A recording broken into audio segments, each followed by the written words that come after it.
Hi, good evening, everyone. My name is Barbara Pasternak. I'm founder and chair of Diabetes Hope Foundation, and I will be your co-host for the next hour. I want to welcome everyone to our Diabetes Hope Foundation second series in our part 5, our second episode in our part 5 series. Tonight's topic is Diabetes Hope Foundation's alumni, frontline workers.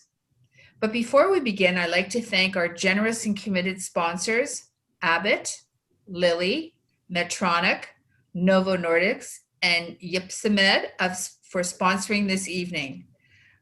Many thanks for your commitment and for allowing this to happen. We also would like to thank our very special alumni panelists, our special guests this evening, who are the true heroes. We continue to make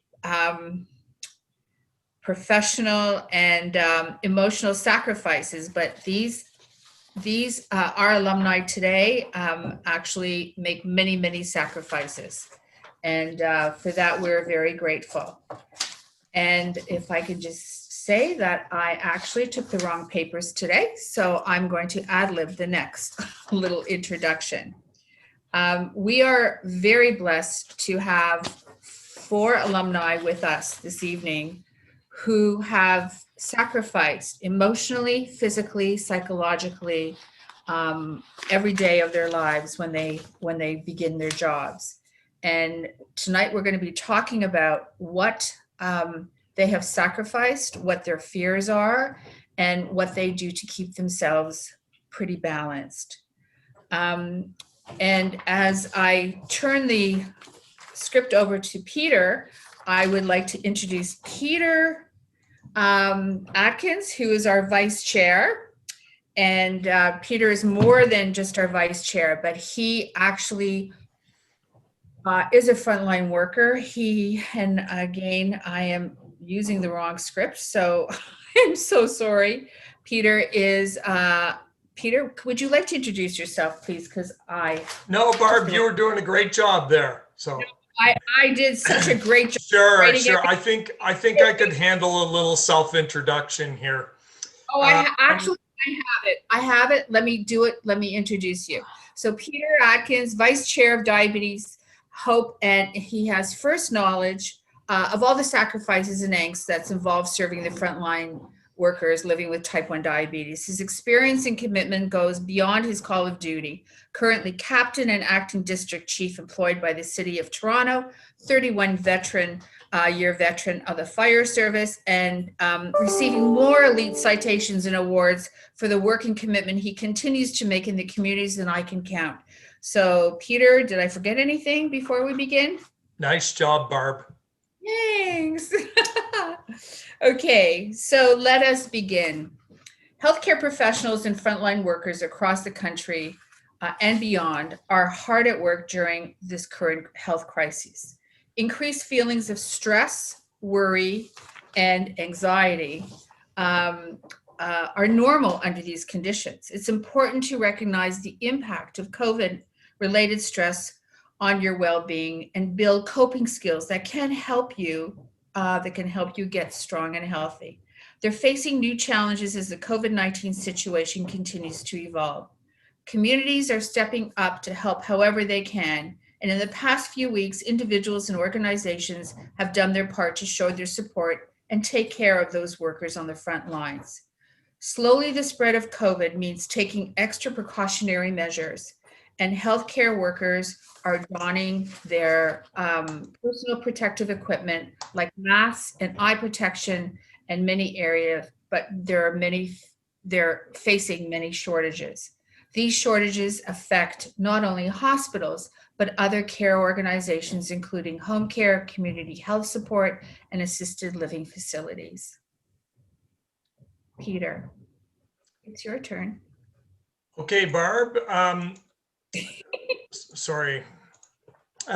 So these courageous people have been the heroes of the pandemic because they are on the front line helping their communities. As we saw earlier this year, PPE for frontline workers was running out. Prescriptions and medications were restricted, and our hospitals' resources were dwindling. frontline workers have had to adapt quickly to evolving protocols and safety measures.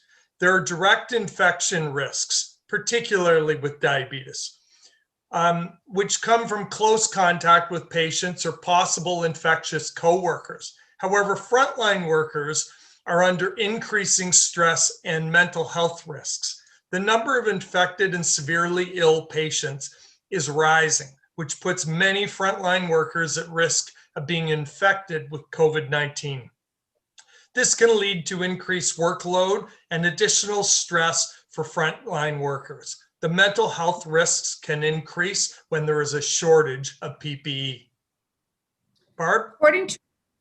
Thank you, Peter. Very well done. According to the survey, which is conducted in April 2020 by Montreal Research, Canadian Public Health Association Healthcare Workers in Canada, the Canadians who are in the front lines feel anxious, unsafe, overwhelmed, helpless, sleep deprived, and discouraged.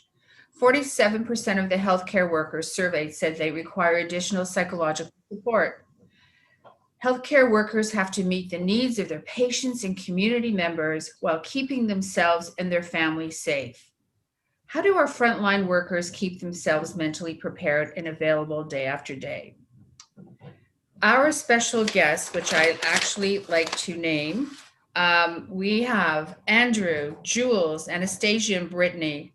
These very special young people continue to make professional and emotional and physical sacrifices every day as they perform their duties in the front lines while living with type 1 diabetes and potentially being exposed to COVID-19. How do our panelists adapt diabetes management routine to the job and pandemic? We will hear how our panelists deal with their mental health and what coping strategies they will use. So tonight we have four committed and talented panelists sharing their unique experiences about how they are managing their work as frontline workers. And so let's hear from the panelists tonight, who are all our alumni, beginning with introductions. Okay, Jules. We'll start with Jules, okay? And then we'll move on to Andrew. So Jules, tell us about yourself. So my full name is Julianne, but I go by Jules because everybody pronounces it wrong. I was diagnosed in 1993 when I turned 8. So I've been type 1 for, I guess that's 27 years now. In 2003, I received the Lucy Pasternak Scholarship. So that allowed me to attend the University of Western Ontario, where I did nursing. So I currently work as a registered nurse at the Hospital for Sick Children. I worked on the inpatient unit for about 11 years, and I've now transitioned to the endocrinology clinic. So I work with our outpatient population. Initially, when I worked on the inpatient unit, I was doing 12-hour shifts and days and nights, and obviously doing shift work. The population that I worked with was mainly solid organ transplants, but we also saw endocrinology, rheumatology, nephrology, GI nutrition, and short bowel syndrome children. So that's a little bit about me. I guess Andrew's up next. Yeah, so I'm Andrew. I was diagnosed in 1997 and received a scholarship in 2006, which allowed me to also do nursing at Nipissing University in North Bay in Ontario. After becoming an RN, I did kind of work my way through the northern process. I worked in Northern Ontario and then the Northwest Territories as an inpatient nurse. I then kind of transitioned into British Columbia and worked as a diabetes educator. And all along the way have been really heavily involved in D camps for kids. I went there as a kid and have always gone back every year since. So since moving to British Columbia, I now work as a diabetes clinical specialist for Medtronic. So I do education for patients and healthcare providers about the products that Medtronic has. So yeah. Brittany, why don't we hear from you now? A little self-introduction, please. Hi everyone, I'm Brittany. I was diagnosed with type 1 when I was 2 years old. So I've been living with it now for 20 27 years. And I won the scholarship in 2008, so a long time ago now. After that, I attended Memorial University in Newfoundland. That's where I'm from originally, and I graduated with a Bachelor of Nursing degree as well. After graduating, I moved to Alberta, and I became a registered nurse in clinical neurosurgery. And I worked full-time, days and nights, like Jules, for just over 2 years, and continued to work there casually until very recently, actually. And my primary job now is as a research coordinator. So I coordinate studies that involve type 2 diabetes, obesity, and also some type 1 diabetes studies. Thanks, Brittany. And Anastasia, please. Hi, everyone. I'm Anastasia. I was diagnosed in 1993 when I was 1 year old. And back then I was living in Moscow, Russia, where the standard of care was really not the best. And then eventually we made our way to Canada, where I've been ever since. So that kind of transition made me really appreciate the healthcare that we do have, and that made me want to eventually become a healthcare practitioner. So I got the scholarship in 2010 from the Diabetes Health Foundation, and I went to the University of Ottawa for biochemistry. And after that, I did my Doctor of Pharmacy degree at the University of Toronto, and I graduated about a year and a half ago. I'm now a licensed practicing pharmacist, and I do that part-time. However, full-time, I work for a pharmaceutical company. So I do a bit of both at the same time. And essentially, working as a healthcare practitioner has always been a passion of mine, and it's exactly where I want to be. Thank you. Thank you all for sharing your professional experiences. I guess the next piece that we like to talk about, because we all discussed this before, is how did COVID affect your journey being a frontline worker? Many of you sacrificed so much and had to change your jobs, had to change your lifestyle. Andrew, would you like to share that with us? Yeah, so for me as a clinical specialist at Medtronic, I'm not necessarily that kind of frontline worker. So when COVID first hit, it was more of a, all of a sudden I was working out of my office 5 days a week. So, and doing a lot of Zooms and a lot of virtual trainings with patients. But I also do wear a second hat and work as a volunteer firefighter in my community. So that was definitely a big change when COVID first hit for that portion, because we, of course, were having to restrict PPE and making sure everybody had what they needed in order to go to any kind of a call that we would have. So that was more so of a big change for me. And also when the COVID first hit, my fiance wasn't living at home, so it was just me and the dog. So we became pretty good buddies in terms of getting lots more exercise than we usually do. I just want you to touch on that piece when you made that decision that you weren't going to go in. You wanted to stay out of the fire, out of the action because of what?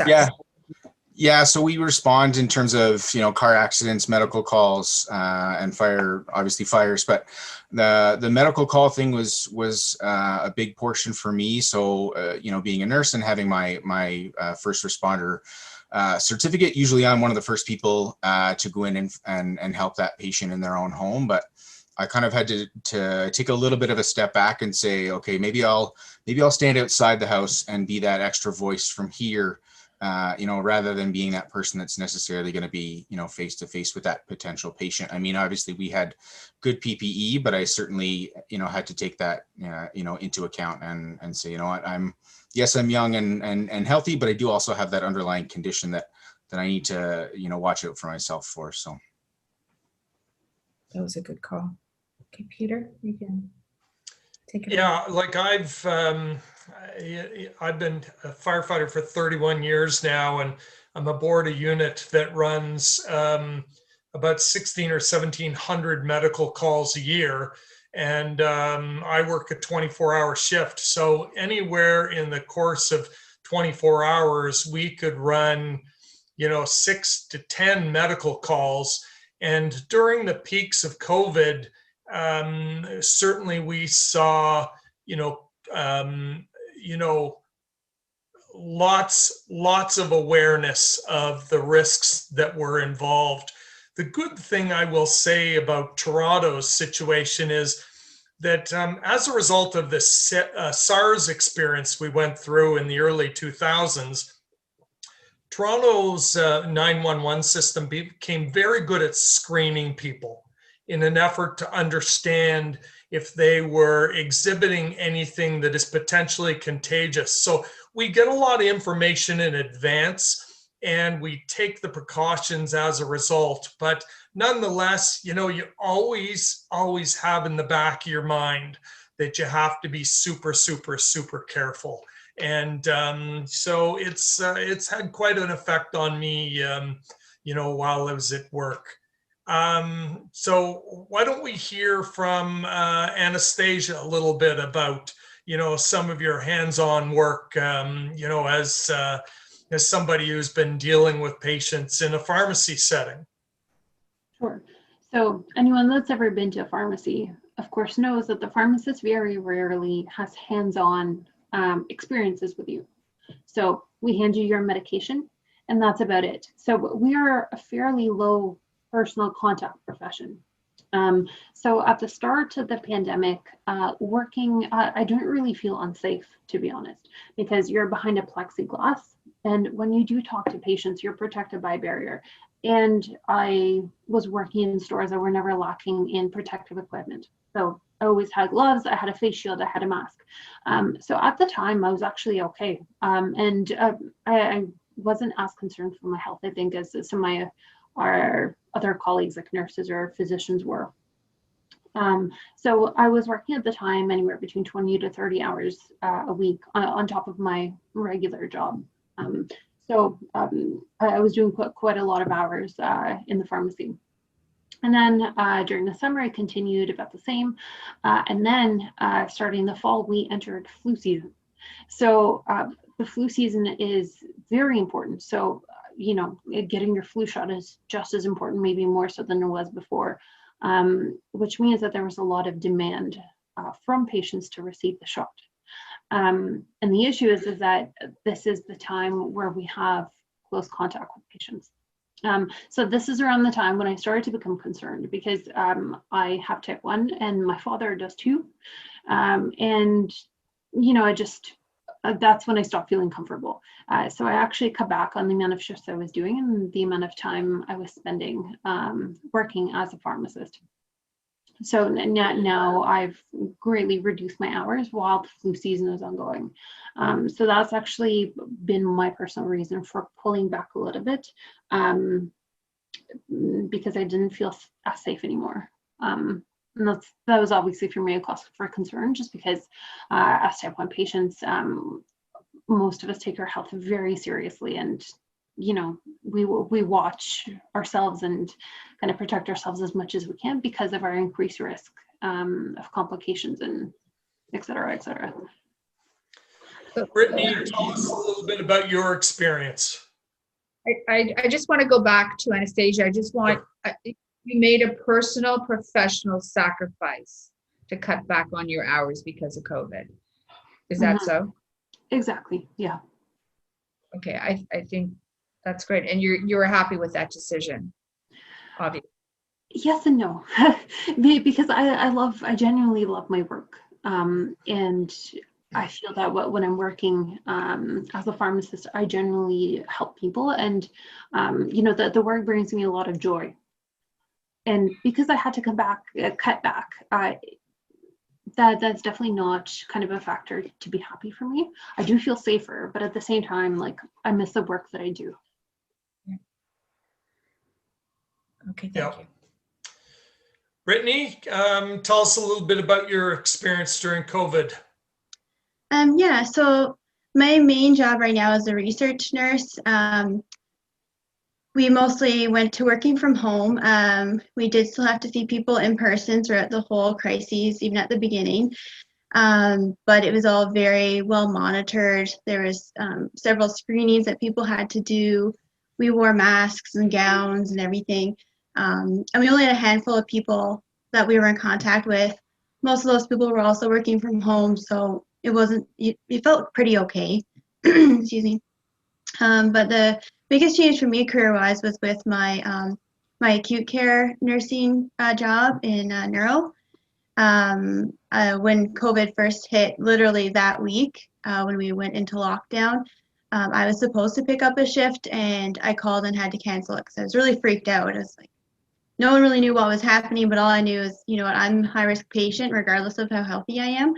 I'm going to just figure this out and pick up a shift later. I only pick up a handful of times a year in the hospital.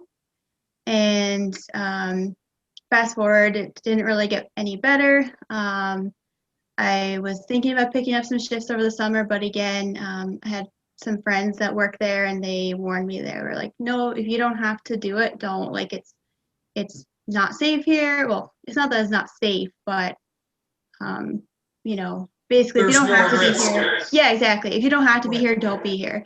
You know, they have lots of equipment and everything, luckily, but still, it's just, you know, I wasn't needed, so why put myself in jeopardy?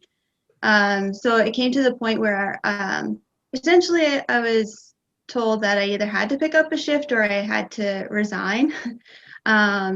And I understand why, from, you know, perspective of keeping up your skills and whatnot. It's a very acute unit I work on. And, you know, I was at the point where I was also not feeling really comfortable with the skill set because I hadn't practiced in so long. So I recognized the need for that. But the timeline didn't work, and I was not comfortable. Actually, I was even less comfortable because the numbers were increasing again at this time. And so I had to actually just resign from that position, which, you know, wasn't very fun. I really like acute care nursing as well, and I really enjoyed picking up shifts when I could. And again, I understand why that happened, but at the same time, it was because of COVID. If it wasn't for COVID, I would still be picking up there every now and then. So this is something that you can go back. Sorry, what was that? You can go back to acute care after COVID once you're vaccinated and. Yeah, I have to reapply though. Like, I had to give up my position with that facility completely. So I'd have to reapply as a new person. So getting into these bigger hospitals is always a bit more difficult. So, I mean, it's not impossible, but the option is there, yeah. And you thought you had COVID when you came back from New York? I think you meant. Yeah, I was in New York over the holidays, and I got but my husband as well, we both got really, really sick, with in hindsight, all the signs of COVID. So I don't know if it was or not, but it was as sick as I've ever been in my life. My blood sugars were completely out of whack no matter what I did. But I did get better, luckily. So I don't know if it was or not, but maybe. Glad you're better. Jules, you're still very much hands-on patient care. So tell us your experience, because you know, you're seeing people as much as anybody. So tell us. Yeah, so I work in the endocrinology clinic at the hospital for sick kids, as I mentioned. So we work Monday to Friday at 9 to 5. We have 5 clinics per week, which means that we're bringing patients in. So before COVID, there's 3 nurses in the office. We all share the office. So we were there, all of us, 5 days out of the week. Once COVID hit, we got the notice from our hospital saying we have to reduce the number of people coming into the hospital. So we actually decreased our nursing resources down to 1 in the hospital per day. That was including all of our clinic days. Initially, it got a little bit scary, a little hairy there for a while, because our PPE supply was in the red zone. So Sick Kids was basically sending out an email once a week with whether we were red, yellow, or green regarding supplies, PPE supplies, so masks, gloves, and gowns. So the masks, we normally you change them in between seeing patients, and we weren't doing that. So you had one mask that you were giving at the beginning of the day, and you wore that the whole day. And you didn't change it. You had to Virox and clean in between seeing patients. So you would do assessments, so weight and height. So every time in between, again, our gloves were low at the beginning, the supply for gloves, and then the supply for the wipes actually was on the low side. So as you can imagine, we were quite worried. Actually, at one point, they took away all the hand sanitizers in the ambulatory area, and they allotted them to the inpatient units because they said that they were higher priority. Obviously, that didn't go well with the ambulatory nurses, and we obviously fought back. And so they're like, okay, we'll put sporadic ones. And we said, we're still running at capacity. Even though most of the appointments are virtual, we still have kids coming in, and we can't be washing our hands. We need to do the hand sanitizer because it's a quicker option and it's quicker turnaround time. So they eventually started with half capacity of our hand sanitizers. This was in March and April. And then we got back to full. So now obviously things are a little bit better. Our supplies now are all green across the board. So we haven't had any issues or any notices that, you know, you have to pull back on your usage of PPE, which is great. It's always concerning though, because we see so many patients. So on Tuesday, we have clinic in the morning and afternoon. We can see up to 60 patients. So was a little bit intimidating because yes, they get screened, but they were allowing people in even with coughs and with runny noses and whatnot. So the fact that then, you know, you're having to go in and you're having to assess, and at the time there was a lot of debate between, is it an N95 mask versus a surgical mask? There was a lot of uncertainty. So it was a little intimidating in the beginning, all the back and forth of the information. We were getting updates, I want to say, on a daily basis of what was happening and what wasn't happening. So it was a little bit intimidating, but I haven't had a chance to cut down my hours. We've switched, so we're rotating now. So some of us work from home on some days, but I mean, I'm still going into the hospital 2 to 3 times a week. So it's a different experience now because now everybody has to wear eye protection and a mask in the hospital, especially when you're seeing patients. And then if they have any symptoms or any other diagnoses such as MRSA or VRE, then you're doing your full garb of PPE. So that's been a little bit of my experience with it. So Andrew, you're the other one who, you know, is donning PPE on a regular basis. How's the PPE supply been for the volunteer fire department that you've been working for, and for patient care and things like that? Yeah, certainly to begin with, it was very, this is kind of what we have and this is it. So try and utilize things only if you need to. So we were to the point where it was, you know, a call would come in and we would put as minimal people in the path of others as possible. Certainly, as the pandemic has gone on, our PPE supply has certainly gotten better. So, and I'm sure as a lot of other places in the country, a lot of the local kind of like breweries and distilleries were making, you know, hand sanitizer and that kind of thing. So that certainly helped us out that way for sure. So yeah, certainly now much better than it was in kind of April and May. It was kind of like, these are the last, you know, 8 face shields. Make sure that we, you know, kind of only use what we need to and that kind of thing. So. In Toronto, I mean, we've long forecast that we're going to be going through a second wave, and we're actually at the stage now of sending N95 masks into cold storage. And so so after you wear an N95 mask, because, you know, there is a fear, we've got them at the moment, but there's a fear that if it gets very severe and we're using lots of masks, that you always run the potential of running out. And so we're actually bagging our N95 masks. We bag them with an ID tag that marks that we are the ones who wore them. and they're going into cold storage. And if we have a depletion of our supply, they're actually going to pull the masks out of cold storage and send them for UV decontamination and recirculate them to the original wearer in order to maximize our PPE supply. So it's certainly become quite a complicated scheme in this pandemic situation. So let's move on to sort of the next issue, and that is, and a couple of you have touched on this already, but I'd like to sort of just broach some other things here. And that is being somebody who's dealing, on the front line requires you putting the needs of others before your own.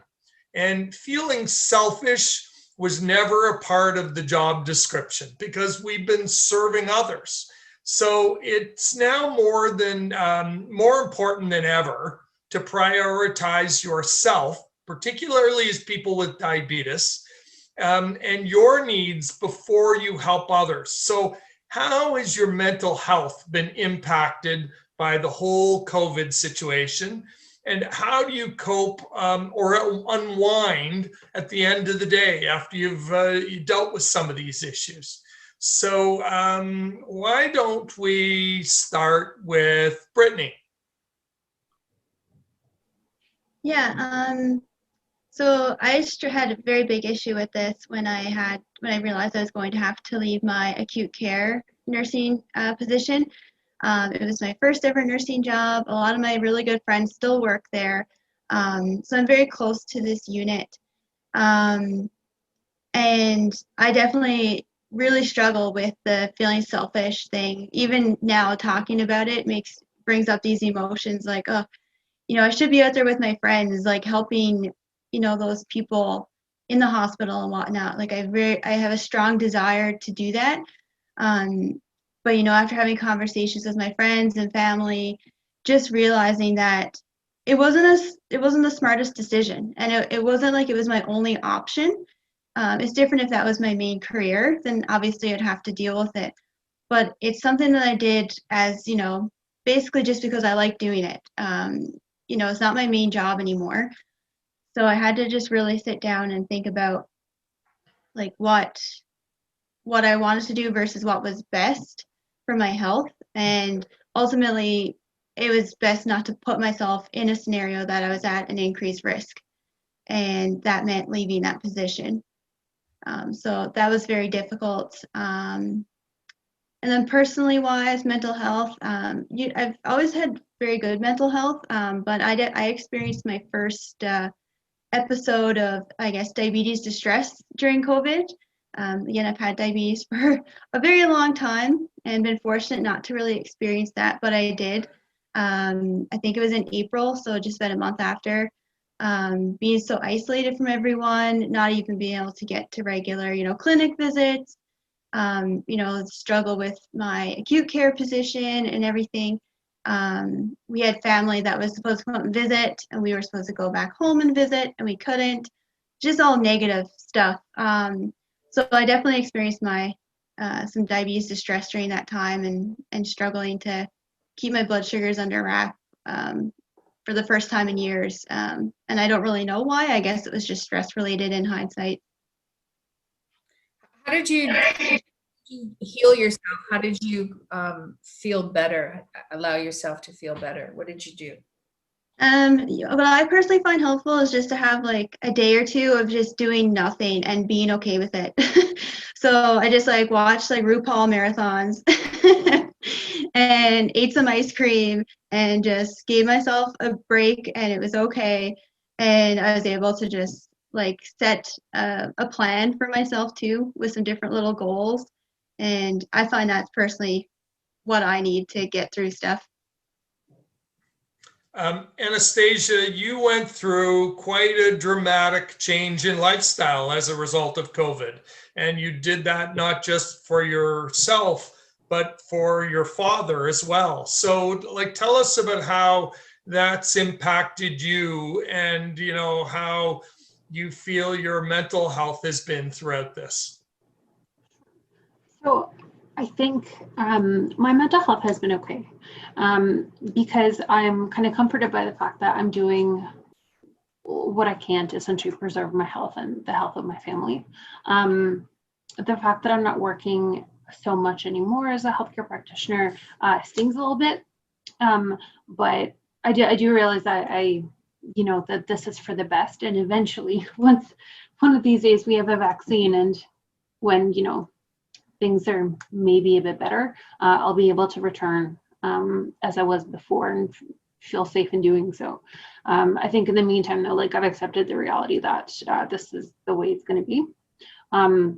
Fortunately, I do have full-time employment outside of it, so like I'm okay on that front, and I'm keeping busy. So that part, while distressing, things must go on, and you just kind of have to accept it, I guess. In terms of, I guess, like mental health, which is the second part of our discussion, it was tough when everything closed down, and especially gyms. So as type 1 patients, activity is crucial for maintaining good blood sugars and general health. So I stopped exercising. I gained a bunch of weight, which is, I am sure, not an uncommon story for a lot of people during this pandemic. But my blood sugar control, my insulin sensitivity was poor. So obviously my basal rates went way up. It wasn't that good.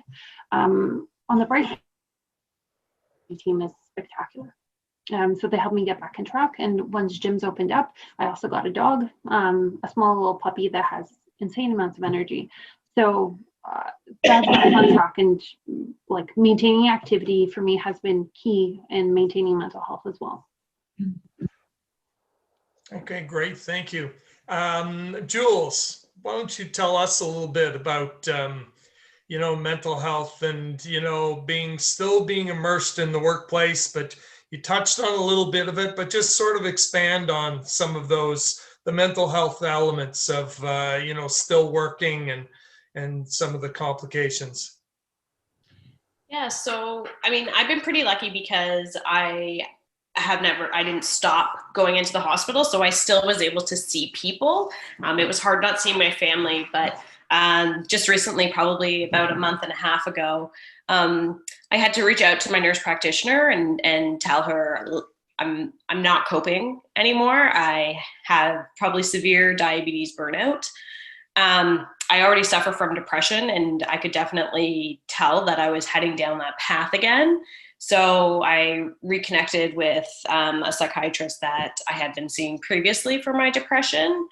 And it was hard. And we figured out that it most likely was due to COVID, because I hadn't taken a vacation since it started. So I came back from vacation in February and immediately had to go into 2 weeks of quarantine. And then I hadn't taken any days off. So I work in a super supportive environment that allowed me to actually, come out and say to the doctors that I work with and the nurses that I work with, listen, I need to take a day off. I'm experiencing diabetes burnout. And they were all super supportive. They all said, we're here. If you need anything, let us know. And then I ran into my manager because the one day obviously wasn't enough. I agree with Brittany. Some days it's just like, you just do whatever, like you just do nothing, and unfortunately I did that and it didn't work. So I decided to take a week off and do a staycation, which helped. And that has brought me back to where I normally am in terms of working and being able to, reach out to my patients and my coworkers and my colleagues. But I think a big part of it was recognizing that I take transit into my job. So I'm exposed on the transit. I live in Mississauga and I work downtown. So as you can imagine, I take the Mississauga transit to the GO, then I take the GO to the subway, and then I take the subway. So I hit all three platforms of travel. So the exposure is always, it's constantly there on my mind as much as I'm, wearing my mask and I have hand sanitizer in my jacket pocket. I have hand sanitizer in my backpack along with my hand cream because my hands are so raw. It's just taking it one step further and then being like, okay, well, if this person's coughing or, if this person is sneezing, it's like, do I get up and move away? Because it seems kind of rude, but at the same time, I know that I am at an increased risk, if anything, if I were to get it. But I think that it was really important for me to be able to say, I need help and reach out and accept that help. And then also just realizing that it's okay. Much like Brittany said, I felt the need to go back to inpatient nursing when it started because I said, that's where I'm needed the most. But realistically, when I looked at it, I said, I can't do that. And I know mentally, I can't go back to shift work. I can't go back to 12 hours. I can't go back to wearing a mask for 12 hours. I'm struggling enough with wearing it for 8. So it's been really hard because, as Brittany said, you feel like you're letting people down. But at the end of the day, I know that my mental health is more important than the job. That at the end of the day, this is the one time in our lives where we get to be selfish a little bit because we do have a long-term, we have a chronic illness. And so that just puts us a little bit more increased risk, but it also, I think, makes us stronger too, because I feel like we do have the ability to say that, stop, we self-reflect because we're more in tune with our bodies, with how we feel, and able to say, I need help and I need a break. So that was really important to me. And that was probably is one of my biggest takeaways from this COVID situation is I realized that, I have the ability to say, this is who I am. I need a break sometimes, and that's okay. And it's important for other people to realize that, yes, we have diabetes and sometimes we're not okay and we need a break.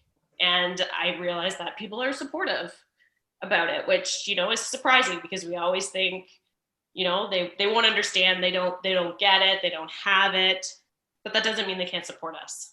So Barb, you had a question for Jules?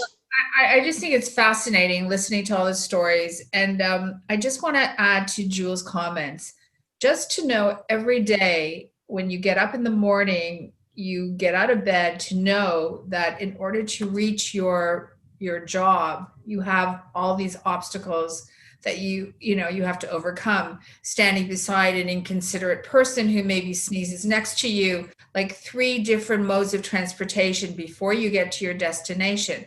Doesn't that stress you out at the beginning of the day, just to know that you've had to deal with? I mean, that alone is, listening to it is stressful. Yeah. How do you deal with that? I mean, you probably start early in the morning, so maybe you have a chance to find a corner somewhere, but people are traveling more and more these days on public transit. They are. So I've actually moved my schedule. So I'm at work by 7:30. So, which never used to be the case. I used to be in for 8:30, but just with the numbers going up and more people being on the transit, I have moved my schedule earlier so that I kind of miss the crowds. I'm very aware of where I sit too. I don't sit close to people. I always have my mask on. I think the biggest thing that actually bothers me is people are still not wearing their masks on public transit. Do you tell them? Do you ask them to wear a mask? Or I don't. I'm not ballsy enough. It's pretty rude. So, it is, yeah. And at the same time, it's hard too, because as a healthcare professional, I know there are medical reasons that people can't wear masks. So I don't want to be one of those people who seems ignorant, is like, wear your mask, but really they have a medical reason that they're not allowed to wear it, such as diabetes being like an invisible disease. Somebody else might have something that you can't see, and that's why they can't wear the mask. So it's a very fine line that I struggle with. I'm not gonna lie, it does eat me up a little bit inside whenever I do see it. Yeah. So last, I'd like to hear Andrew's perspective on all of this and how your mental health has been impacted. And I know it isn't easy, as a firefighter, when you go to a call and you're the one who suddenly has to be the one who stands outside while you used to be the one who was always going in. So give us a little bit of your perspective on that and how, you cope and unwind at the end of the day, during COVID. Yeah, certainly. And I agree both with Jules and Brittany that my first initial reaction was that I need to go back to acute care. I need to be one of those people there. I need to use my skills that way. But then I kind of had to, relook at it as well and kind of say that's not the best for me. But at the same time, in the role that I'm in, I can still be helpful in preventing more inpatients and that kind of thing. So, but yeah, it's mental health wise, it's like I say at the beginning, I was home by myself with my dog. So we started getting 2 hours of exercise a day, which we weren't used to.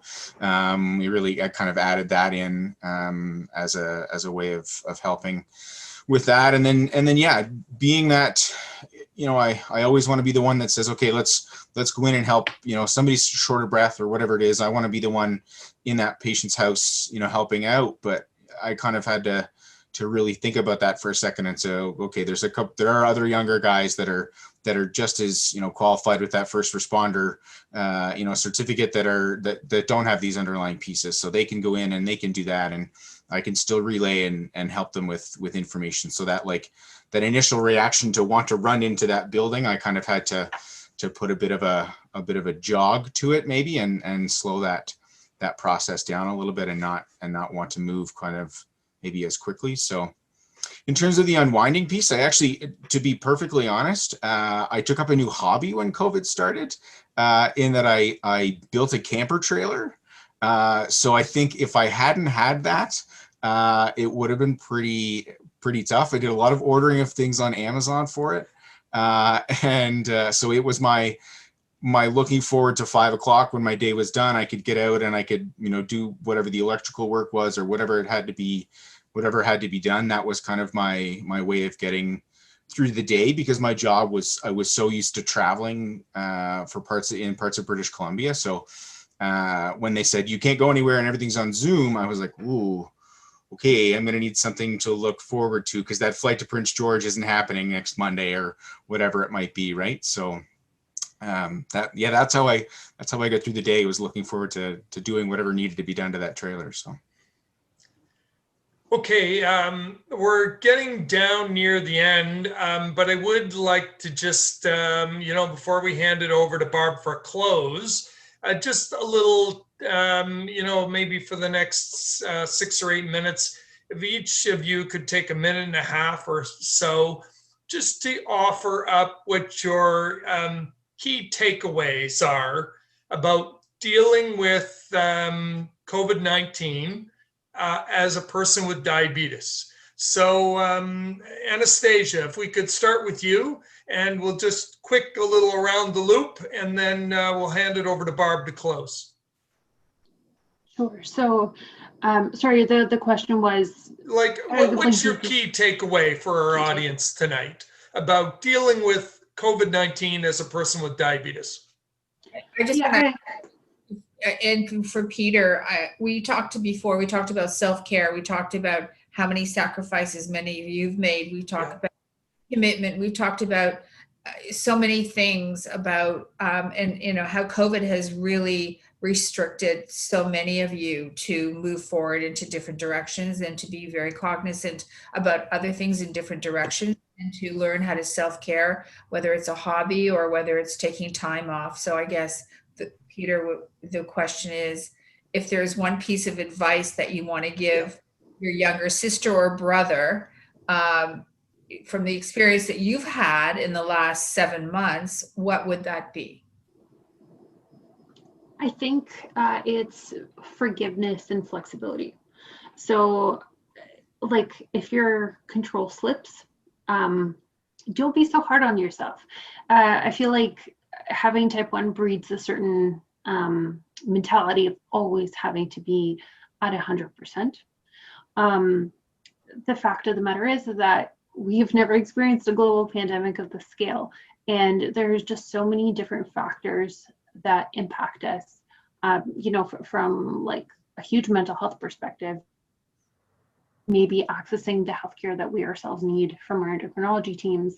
Now like we see our doctors virtually. There's just so many kind of external factors that are now affecting our health that it's not always possible to be 100% in control.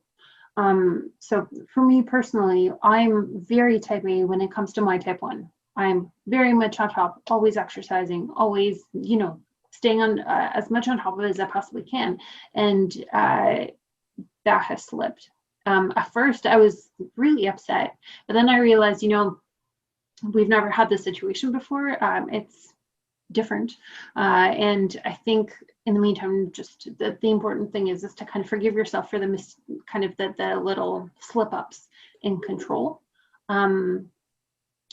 And you just got to adapt. So that's kind of, I guess, my overarching perspective over the entire thing is that you just, like, I personally had to accept the fact that for however long we're in this situation, this is the way it's going to be. So I can't kind of beat myself up for not performing to 100% of my usual standard. And for now, that's okay. Brittany, why don't you offer your takeaway? Personally, my biggest takeaways was, how can I word this? I usually don't ever struggle with mental health stuff ever. Like, I'm usually a very positive person, not stressed. So experiencing this for my first time was very difficult to even admit that I was struggling. I really had trouble with that. So I think just admitting to yourself and to others that you need help is very important. And it doesn't mean you're weak.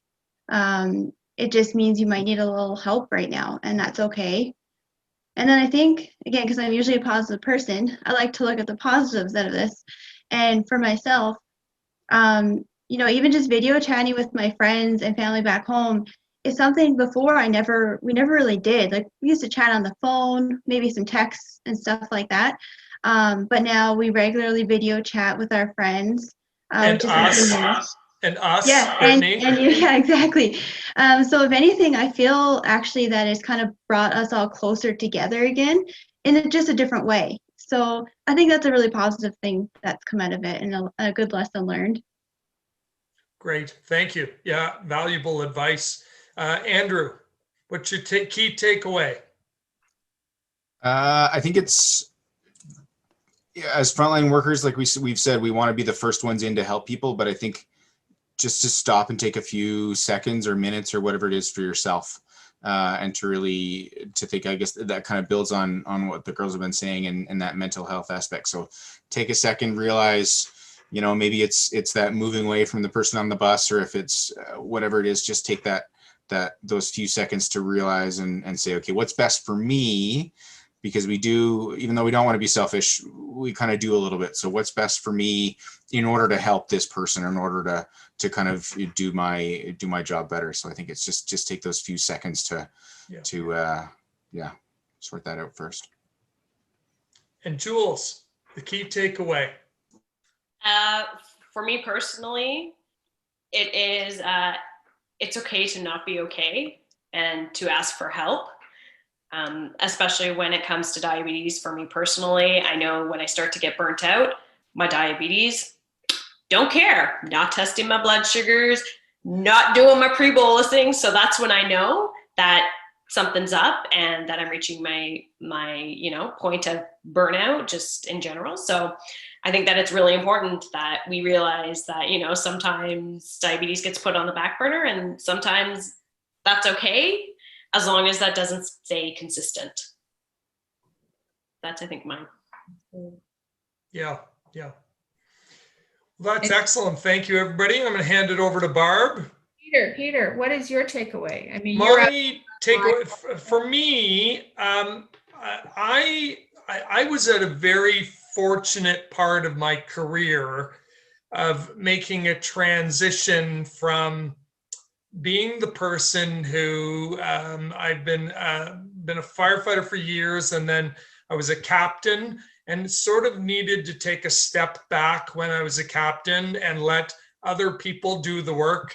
And more recently, I've been working as an acting district chief, which is a further step back. And it's been a change in the role that I play dealing with other people at emergencies and in the workplace. And, change happens. And you know what? COVID is just one of those changes in life that that comes our way. And granted, this one's really kind of a serious big change. But you know what? We will adapt and overcome. And I think we're all doing a pretty good job. And I was thrilled to hear some of the vaccine news this week. And, I'll be at the front of the line, and I'm hoping at Anastasia will be in the pharmacy putting the shot into my arm, and we'll move on and have a great next couple of years as a result of putting this behind us. So that's my takeaway. So Jules, Andrew, Brittany, and Anastasia, it's been a pleasure and honor to have this discussion with you. You've been frank, you've been brilliant, you've been amazingly brave, and I'm sure your peers and your family are very, very proud of you, as we are at Diabetes Hope Foundation. I mean, you are an alumni, you won a scholarship, and that was just the beginning of your life as you transition, but you've certainly made us very proud of who you are and what you believe in. So we thank you, and we bless you, and we want you to keep safe and sound. And anytime you feel you want to reach out, please don't hesitate, really. Your stories are amazing, and your advice, your takeaways are also very, very grateful for the viewers tonight. I'm sure you're not alone. It's important to know that, just by being so honest and just being honest with how you feel has been very refreshing. And I'm sure the viewers out there relate to so much of what you said. So again, I thank you. And for those who have joined us this evening, we like to also extend to you an invitation for you to join the Hope Connects mentorship program. And it is really a mentorship designed to help support you through this very stressful time, to perhaps get a mentor who can help you discuss your issues, or to help you just enjoy a new Netflix film or something you can enjoy together. So time has come to a close. We are now 2 minutes away. I hope to see you all next week. Our next week webinar is Staying Healthy and Active During COVID. Again, it's on Wednesday at 7 o'clock, and we wish you a healthy and very, very good evening tonight, and a good week, and stay safe, everyone. And again, God bless. Thank you. Thanks, Barb. Great. Thanks, Barb. Thanks, everybody. Thank you. Good night. Good night.